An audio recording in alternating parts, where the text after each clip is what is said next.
nung pinapanood ko rin po yung mga testimonya ni Bryce Hernandez, diba, there were moments na talagang he was being intensely grilled dyan po sa Senate Blue Ribbon Committee. And part of me was thinking, baka naman alam niya, pero at his level, that was beyond his pay grade, kumbaga. To directly pinpoint itong mga senador na ito. That's why he needed someone like Henry Alcantara to talk. And even, di ba kanina sa testimony Henry Alcantara, meron din siyang hindi masabi, baka dahil wala siyang direct knowledge. So he needed someone higher than him to do the talking and make the link, hindi po ba? And that would be Undersecretary Bernardo. Tama ba? Yes. Yung ganung linya. The only thing that we have right now, no, and I was asked that in the interview, no, so wala tayong, the usual typical smoking gun wherein somebody will admit to having received yung mga amounts, no, involved. Yeah. Hindi mangyayari yon. Walang resibo yan na, oy, I received 500 million pesos. Hindi mangyayari yon. But I was asked, is there sufficient circumstantial evidence? Yes, there is sufficient circumstantial evidence. But the problem with circumstantial evidence, it is all dependent on the appreciation by the judge, no?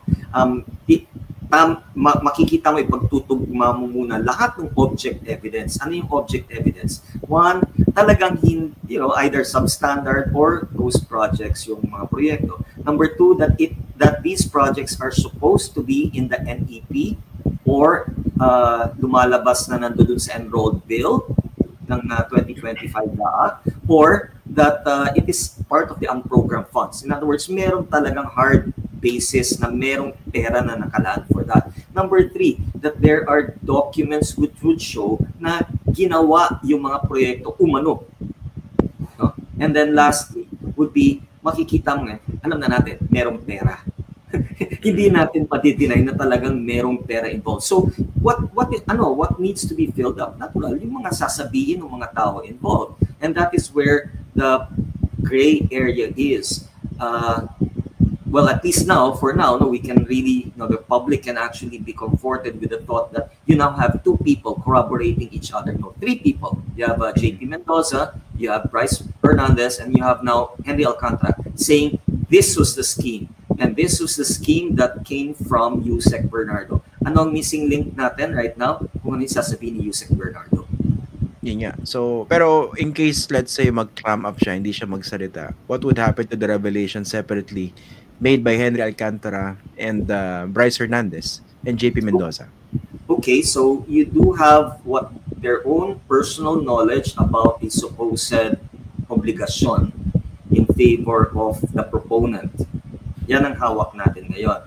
And in as proof of the existence of this obligasyon, they had testified that they had given, as far as Bryce is concerned, 20 maletas containing 50 million pesos each, a total of 1 billion pesos to the driver of Congressman Zaldico in a particular penthouse in BGC.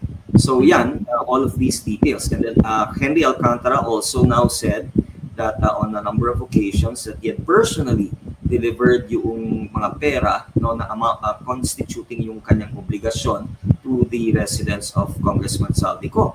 No? So all of these things can be tested as to their truthfulness. No? But definitely yung with regard to the money. Now with regard to the money, ano ngayon yung kaya natin patunayan na talagang lumabas yung pera? Yeah. Matitrace yan. There would be bank records which would show that on such and such dates, itong si Sari Santos or whoever the contractor was actually withdrew certain amounts of money.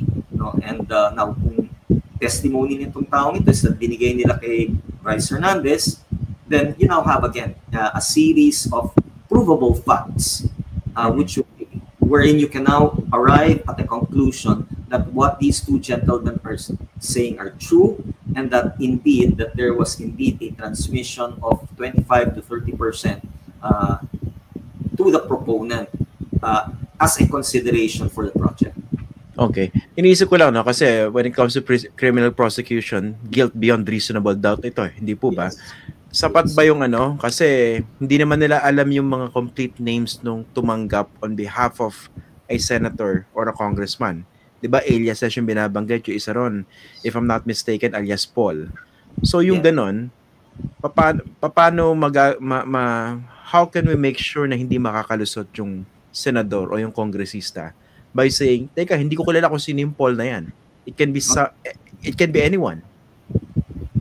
You know, our own experience about this is that it's so easy to deny, di ba? Yeah. Ang dami ng mga cases of these kinds of payoffs. Tapos minsan ang tumatanggap yung kanilang mga chief of staff or yung personnel lang, no, ganyan, and then they'll just say, no, I never received it. But hindi ko kinundo yan, walang authorization ko yan, di ba? And that's why you will see that there are some legislators na nakakonvict, pero merong mga iba na nakakalusot. Huwag na tayo magbanggit ng pangalan, no? So, pero alam na natin kung sino yun. Alam na natin kung sino yun. This is okay. This is a struggle, no, that the prosecutors will always have. And it's really a question of the amount, the totality of the evidence that they're able to present to the judge or to the magistrates, if it's going to be a panel, and whether it is sufficient for the magistrates to believe that there is enough evidence to prove guilt beyond reasonable doubt. It's really going to be a case-to-case basis, Christian, and I do not envy the prosecutors who will be doing this. But at least, no, ang maganda dito is that there are people now who are willing to talk about the scheme, who have hard evidence of actual dates, of actual persons' names, and let's face it, talaga namang you just take a look at the floods in Bulacan, and you know it can actually be a matter of judicial notice that indeed there were substandard projects or even ghost projects. Ano bang status niya? Will he be admitted to the witness protection program? Well, he's gonna be applying for it for sure, no? And we are hopeful, no, that yung mga nasabi na niya and the amount of evidence that he has will be sufficient. Kasi Christian, in order for him to become a state witness, he has to comply with 5 requisites, no, under Rule 119, Section 17. One is that yung absolute necessity ng kanyang testimony in order for him to be discharged. Number 2 is that there is no other direct evidence available in order to prove yung guilt ng mga tao na nililitis. Number 3, kailangan yung testimony niya has to be substantially corroborated dun sa mga material points. Yung madalas natin naririnig, kinakailangan hindi siya yung most guilty. And then the last, medyo minor, is that kailangan hindi siya convicted of any offense involving moral turpitude in the past. So so it's not just anybody can actually go and become a state witness. You have to comply with these 5 requisites, and it will be the DOJ that will evaluate whether pasok ka dito and then make the proper action. Hopefully, we are hopeful that the DOJ will favorably act on both Bryce and JP Mendoza. Okay. Pero as a sign of good faith or goodwill, willing ba si Bryce Hernandez na isauli sa estado yung lahat ng kanyang ninakaw? Alam mo, one of my conditions for speaking with him was that he would follow what we believe to be the right thing to do. And the right thing to do for us includes not only a tell-all, meaning don't hide anybody. Kung sino yung tamaan, sorry na lang, diba? But also that whatever he had profited from this illegal enterprise, this illegal scheme, kailangan dapat ibalik niya sa bayan. Kasi hindi kanya. It's no different from when you go to confession to a priest. Kailangan that 2 things. Number 1 would be remorse. Dapat nandoon yung willingness mo to admit that you had sinned and that you're willing to tell the priest kung nagkamali ka and that you're asking for forgiveness. And then number 2, yung penance. Number 2 would be penance. Kailangan dapat, ano ba yung penance dyan? The penance must be some sort of restitution of whatever he had gotten. Yung pangatlo, of course, under the, if you're a Catholic, would be to amend your life, and that will happen after he had done all the 2 previous. So Bryce Hernandez, isasoli niya lahat na nakulimbat niya? I told him to return everything. Wag naman siguro yung including the shirt off his back. Pero I would like to think that at some point, di ba, wag naman lahat until practically naging pulubi naman siya. Hindi, pero pumayag siya. And magkano pinag-uusapan natin dito? Good question. I have not actually asked him how much yung pera na titira sa kanya kasi hindi pa niya nababayaran yung attorney's fees namin. That joke. Sorry? Hindi pa niya nababayaran yung? Wala akong sinabi. That joke. No, but... lawyer's fees ba yan? Hindi. Wala akong sinabi. Yung mga nagtatanong dito, attorney, no? Sabi nila... Hindi.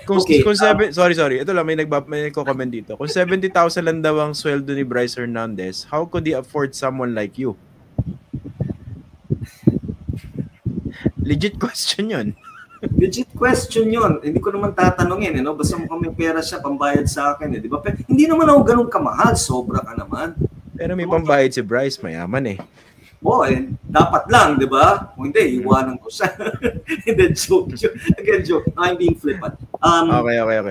Again, ulitin ko, we have not talked about what money he has left because I think it's unprofessional of me.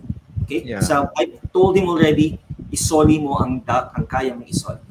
We've already started to voluntarily surrender yung mga kotse last week. Dapat yan yung Lamborghini na soli na namin last week din eh. Pero ilan po ba isasoli? Ilang kotse? Wala, ang alam ko, ang nababanggit lang sa akin yung Lambo at saka yung Ferrari. Okay? So dalawa lang. Di ba meron isa yung GMC? Nauna na yung GMC. Last week ba, nauna na. So yung Lambo tsaka yung Ferrari, kasi the first time na nakausap ko si Bryce, no, he was very concerned about itong mga kotse na to, no, kasi sigurado hinahanap, no. And of course, sinabi ko, well, in the meantime, no, you better secure them. Put them in a safe spot, no, kasi for sure hahanapin niya. Pero I already warned him na once na ganito, no, don't even think about being able to hide it indefinitely or perpetually, because definitely, sabi ko, makita lang yan, automatic na yan, mawawala na yan. So forget about it. At one point, sooner or later, you will just have to return it. Okay? You just have to surrender that. And sabi ko, ang nangyari nga, gusto nga namin talaga isoli na. Kaya lang, medyo nagkandara pa sila, naagog sila, hindi nila maharap yung susi ng Lambo. Grabe. Kasi think about it, di ba? I mean, anak, nagkakagulo na, no? So, tatago natin itong Lambo na to. Saan natin lalagay yung Ferrari? Hindi naman pwede magkatabi, di ba? So, nagka-loko-loko na. So, pati yung kung sino may hawak ng susi ng kotse, hindi na ngayon nila matrace. But definitely, for sure, if we're able to find that key, probably by tomorrow, we're submitting it to the ICI. For sure.